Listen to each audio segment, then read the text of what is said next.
Saint of the day, Saint Martha. Jesus loved Martha and Mary and Lazarus. This unique statement in John's Gospel tells us of the special relationship Jesus had with Martha, her sister, and her brother. Apparently, Jesus was a frequent guest at Martha's home in Bethany, a small village 2 miles from Jerusalem. We read of three visits in Luke Gospel chapter 10 verses 38 to 42, John chapter 11 verses 1 to 53, and John chapter 12 verses 1 to 9. Many of us find it easy to identify with Martha in the story Luke tells us. Martha welcomes Jesus and his disciple into her home, immediately goes to work to serve them. Hospitality is paramount in the Middle East and Martha believes in its importance. Imagine her frustration when her sister Mary ignores the rule of hospitality and Martha's work in order to sit and listen to Jesus.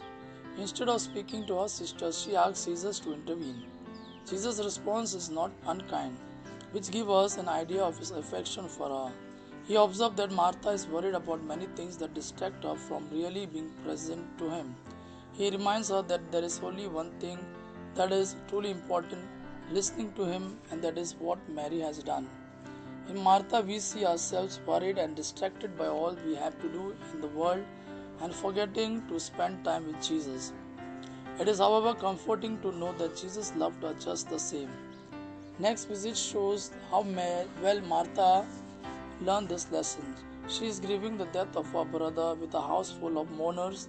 When she hears that Jesus has just come to the area, she gets up immediately and leaves her mourning and goes to meet him. Her conversation with Jesus shows her faith and courage. In this dialogue, she states clearly, without doubt, she believes in Jesus' power, in the resurrection, and most of all, that Jesus is the Son of God. Jesus tells her that he is the resurrection and the life, and then goes on to raise her brother from the dead. Our final picture of Martha in scripture is the one that sums up who she was.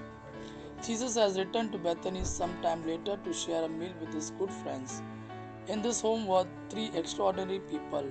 We hear how Brother Lazarus caused a stir when he was brought back to life. We hear how Mary causes a commotion at dinner by anointing Jesus with expensive perfume. But all we hear about Martha is the simple statement, Martha served. She isn't in the spotlight.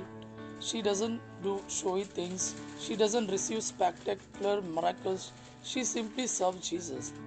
We know nothing more about Martha and what happened to her later. According to a total untrustworthy legend, Martha accompanied Mary to evangelize France after Pentecost. But wouldn't it be wonderful if the most important thing that could be said about us is they served? Martha is the patron saint of servants and cooks.